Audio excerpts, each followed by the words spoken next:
Josefina Pimentel Valenzuela es una reconocida educadora y psicóloga con más de 30 años de experiencia. Licenciada en Psicología de la Universidad Autónoma de Santo Domingo. Licenciada en Educación Mención Orientación Escolar de la Universidad Autónoma de Santo Domingo. Tiene un máster en Alta Dirección Pública de la Universidad Complutense de Madrid. Maestría en Administración y Planificación de la Educación de la Pontificia Universidad Católica Madre y Maestra y el Instituto Internacional de Planificación de la Educación de la UNESCO, París, Francia. Profesora universitaria en el área de psicopedagogía a nivel de grado y posgrado. Del 1987 al 1990 fue directora del Departamento de Pedagogía de la Facultad de Humanidades de la UAS. Realizó curso de especialización en educación no formal y liderazgo juvenil en Tel Aviv, Israel. Fue directora del Instituto de Formación Técnico Profesional Infotep en el año 2007. Asimismo, coordinó el proyecto de profesionalización de maestros bachilleres en servicio sin título docente, implementado con los auspicios del Banco Interamericano de Desarrollo en el período 1992-1996, entre otros cargos.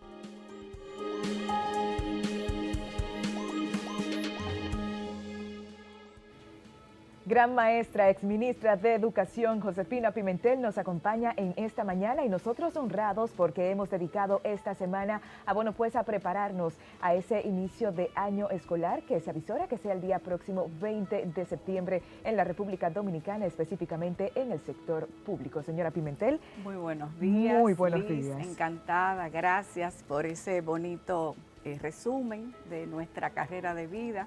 Muy honrada, Roberto, de estar aquí con ustedes. Muchas gracias. Qué honor el nuestro. Vamos, Liz.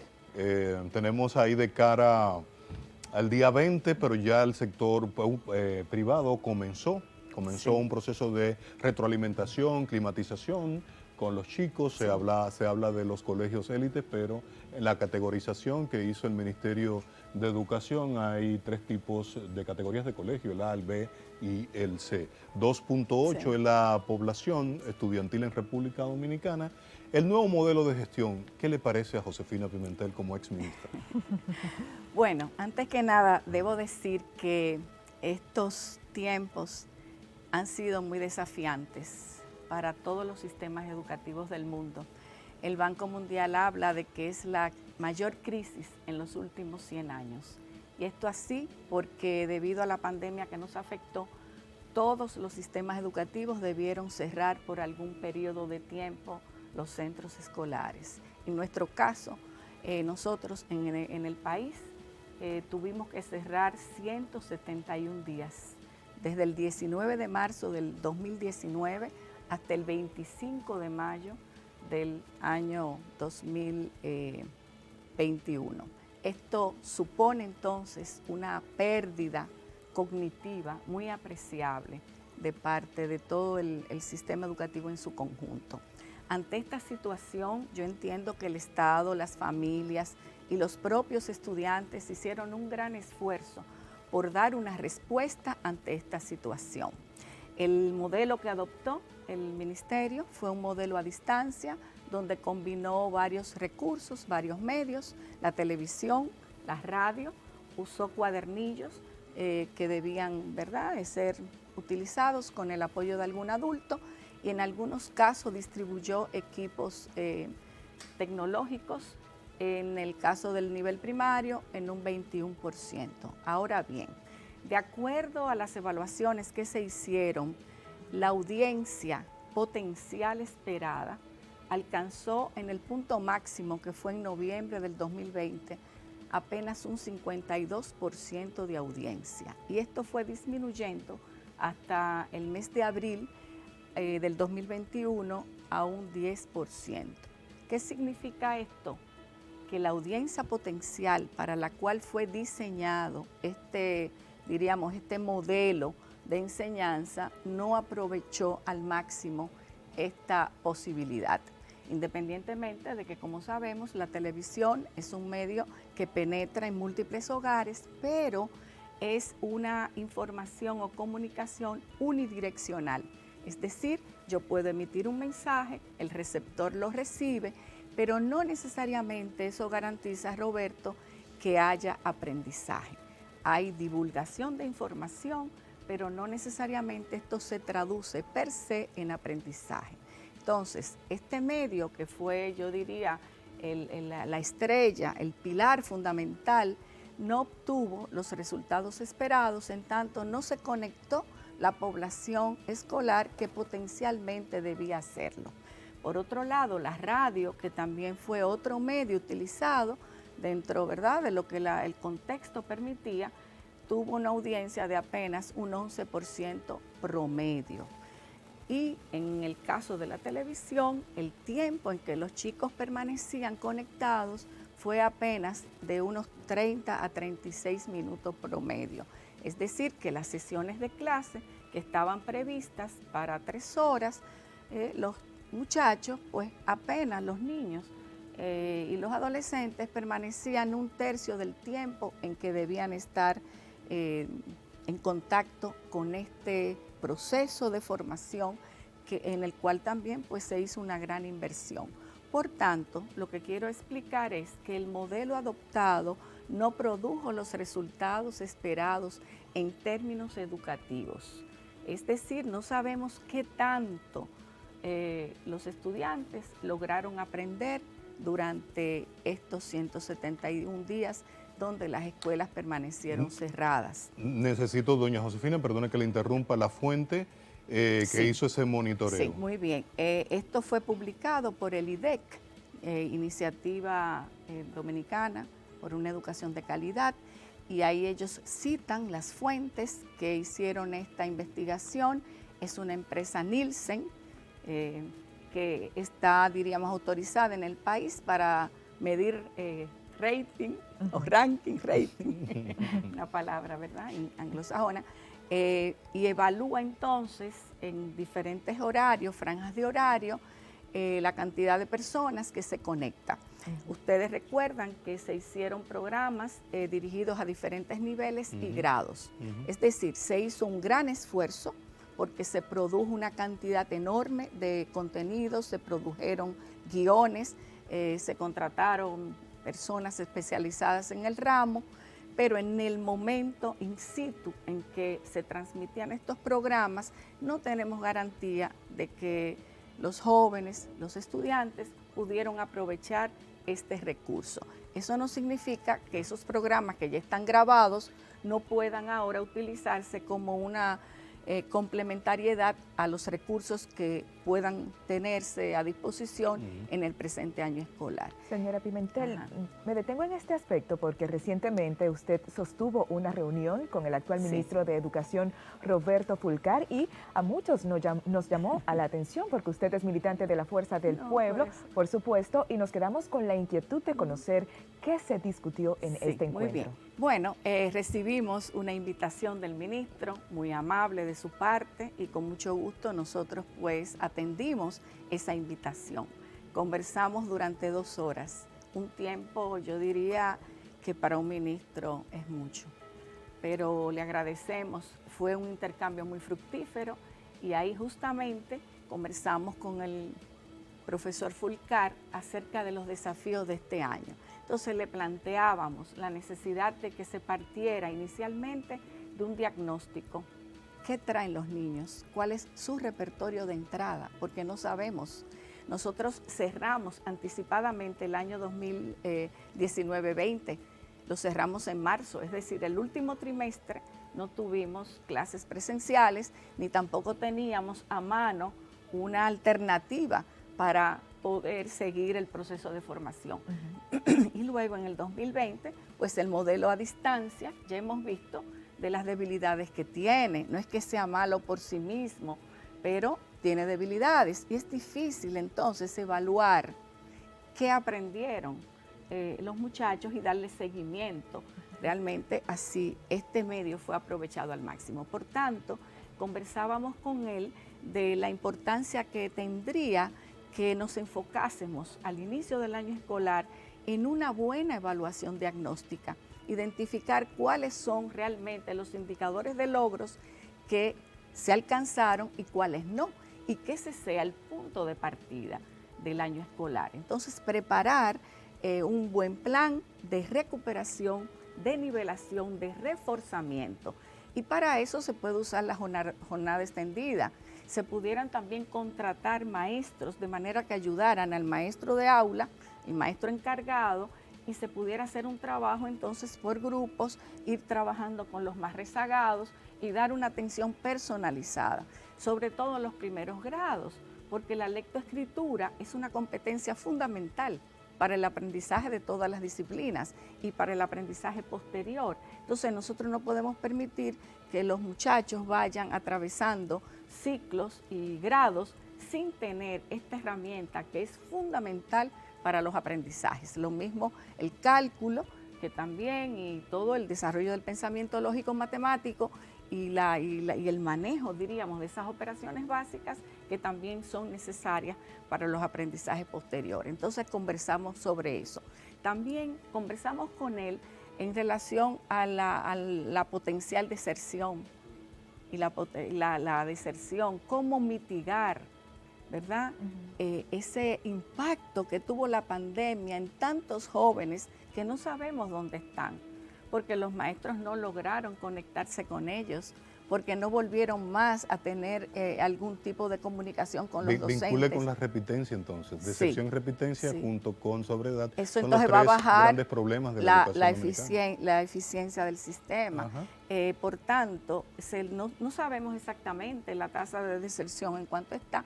Se calcula que estaría entre 10 y 20%. Pero si es un 10 es una cifra manejable, estadísticamente. Depende. ¿No? Cada niño y niña en edad escolar dentro de la escuela tiene un valor fundamental. Tengo una curiosidad. Uno que se pierde. Entonces, esa necesidad de rescatar a esos niños. Y conversábamos acerca de la necesidad de tener un buen diseño de una campaña motivacional y que los maestros pues tengan contacto directo con las familias y que atraigamos de nuevo a esos jóvenes a la escuela, que es el lugar donde deben estar. Y también hubo deserción en el nivel inicial, pero ahí podemos trabajar con los padres de familia. Sí, había mucha bruma también, mucho estrés, mucho miedo al contagio. Ahí se justifica. Sí, y otro también elemento es muy importante para mí, el aprovechamiento de los recursos digitales disponibles, porque el Estado, queridos amigos, ha hecho una inversión cuantiosa en materia de adquisición de equipos tecnológicos. Entonces ahí tenemos tablets, computadoras, laptops. Se ha hecho una inversión en este último tiempo de 15.000 millones, pero el anterior gobierno ya había adquirido más de 500.000 dispositivos. Estamos hablando entonces de que dentro del sistema escolar se supone que hay distribuidos o en proceso de distribución 1.5 millones de dispositivos. Entonces también hablábamos sobre eso. Bueno, hay que diseñar o adquirir o adaptar también una plataforma interactiva, es decir, donde el maestro pueda trabajar en una especie de aula virtual, donde él pueda diseñar sus unidades didácticas de manera digital, donde él tenga contacto directo, uno a uno con sus estudiantes, que pueda registrar quiénes asistieron, quiénes no, que pueda llevar procesos de evaluación, porque si no, esos recursos serían desaprovechados, lo cual realmente sería ineficiente desde el punto de vista económico y sería también, yo diría, poco inteligente desde el punto de vista técnico-pedagógico, no aprovecharlos. Y además, y esto también lo quiero señalar, supongamos que hay algún rebrote o que por alguna razón tengamos que cerrar en algunas zonas porque no sabemos, no tenemos certeza de que vamos a poder, ¿verdad?, abrir con toda la normalidad. Entonces, yo conversaba, ministro, sería bueno tener un sistema híbrido, es decir, que combinase lo presencial con lo virtual y que aprovechásemos todos esos videos que se colgaron y que se distribuyeron a través de la televisión, lo tengamos en ese conjunto, vamos a decir, de herramientas didácticas para aprovecharlas al máximo y trabajar Entonces, la presencialidad combinado con todos estos recursos y dispositivos que están al servicio del sistema. Señora Pimentel, escuchándola podemos concluir que ha valorado positivamente la distribución de dispositivos por parte del gobierno, también la creación de la plataforma de la estrategia en sí para educación a distancia, la distribución de diversas herramientas para garantizar el año escolar pese al escenario pandémico. Entonces, al mismo tiempo también nos ha puntualizado sobre cifras que emanan de distintas entidades que dan cuenta de que lamentablemente hay deserción escolar, de que lamentablemente esto no alcanzó a toda la población estudiantil. ¿Qué podemos decir que falló en este momento, que no se garantizó el derecho a educación a toda la población dominicana que lo ameritaba?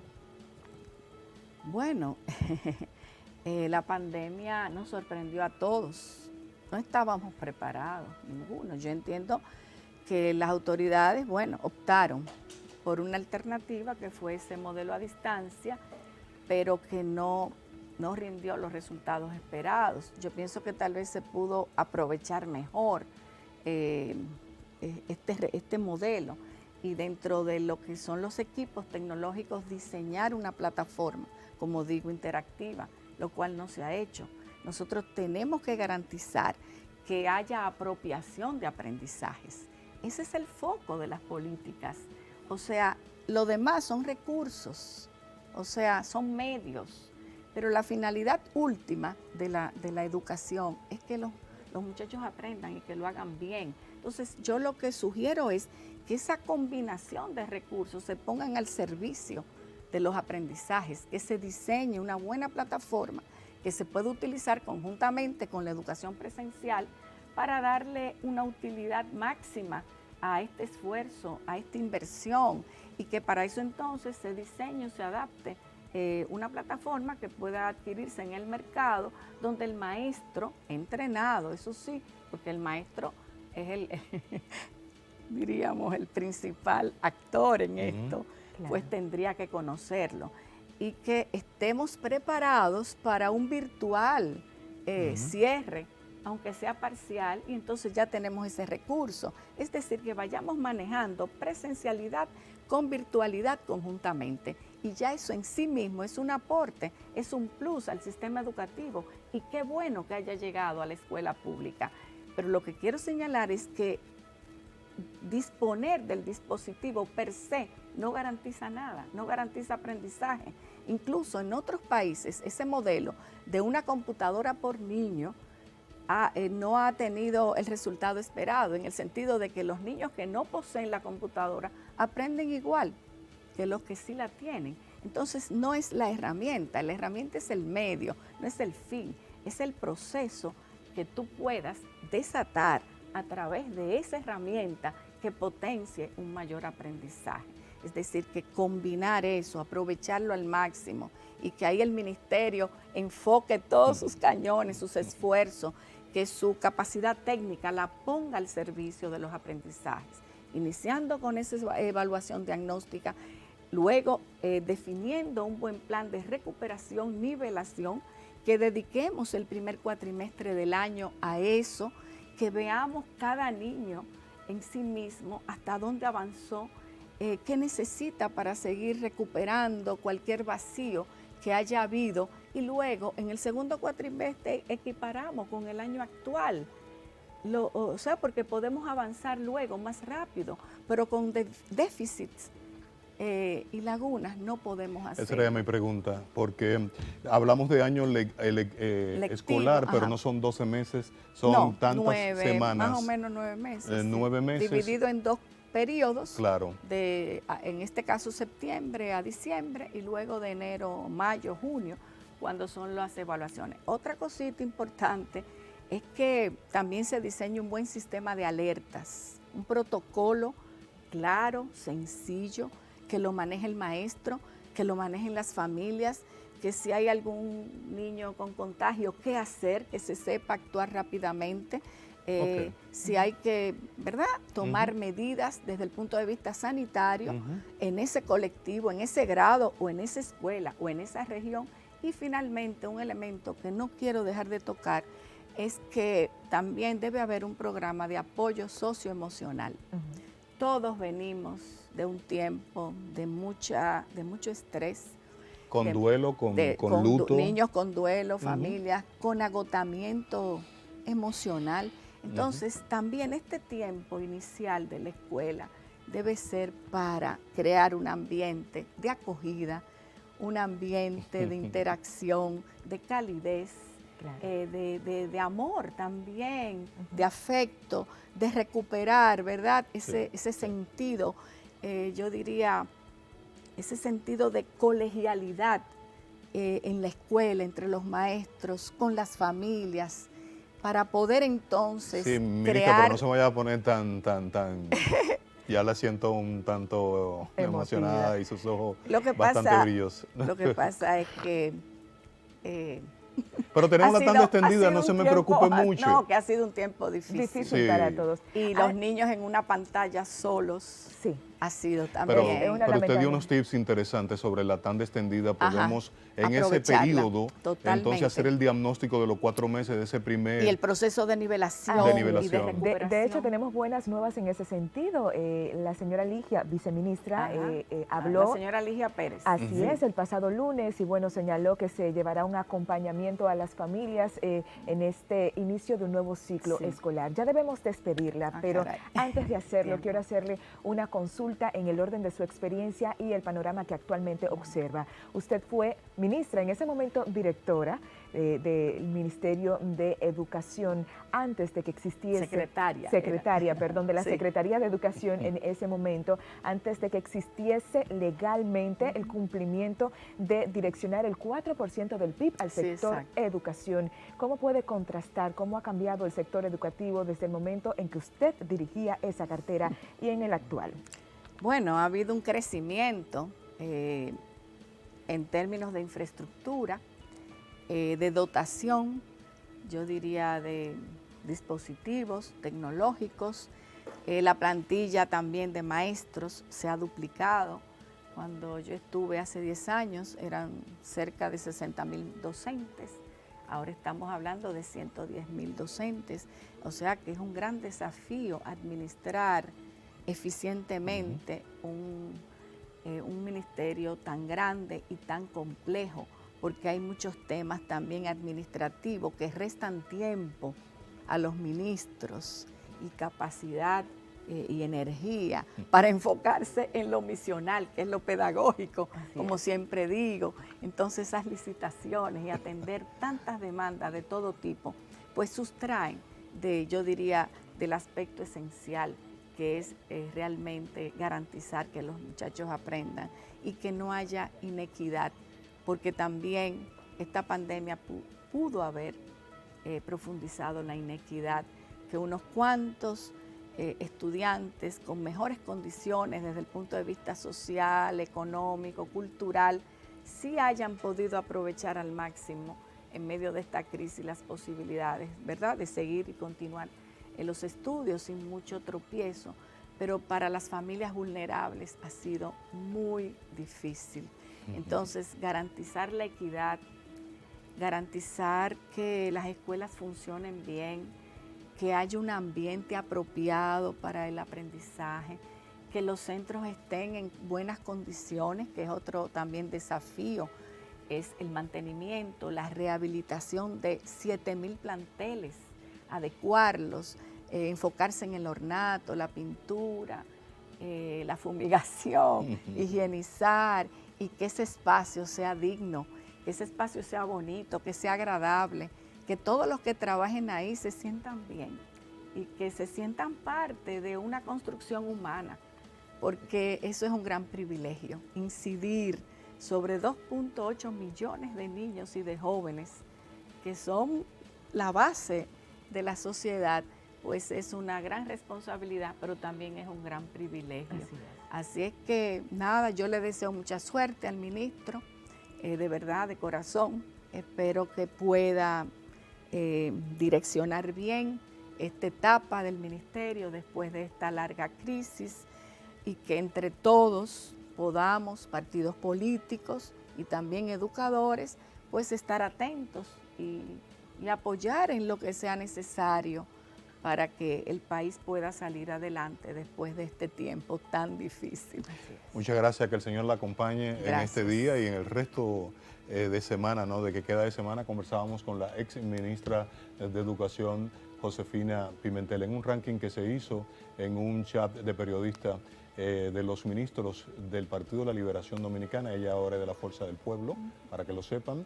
Entonces, Ligia Amada y doña Josefina han sido las dos ministras más destacadas, con mayor conocimiento del sistema, de los problemas del sistema educativo de la República Dominicana. ¿Listo? ¿Iba a decir algo? Claro que sí, que bueno, seguimos en esta Corporación Estatal de Radio y Televisión Dominicana, bueno, pues haciendo a la ciudadanía partícipe de todo este proceso, avisorando ya el inicio del próximo ciclo escolar en el sistema educativo público. Recordamos que hace unos días, exactamente 2 días, recibimos la visita del exministro de Educación, Melanio Paredes. Hoy tenemos la visita de esta bella dama con un corazón precioso y que además fue exministra de Educación. Y mañana tenemos la presencia de la señora Ligia Pérez, viceministra de Educación en la actualidad, con quien vamos a hablar puntualmente de todo ese protocolo, de todo ese proceso que encausa el Ministerio de Educación actualmente para garantizar el derecho a educación que contempla nuestra Carta Magna para toda la población dominicana, específicamente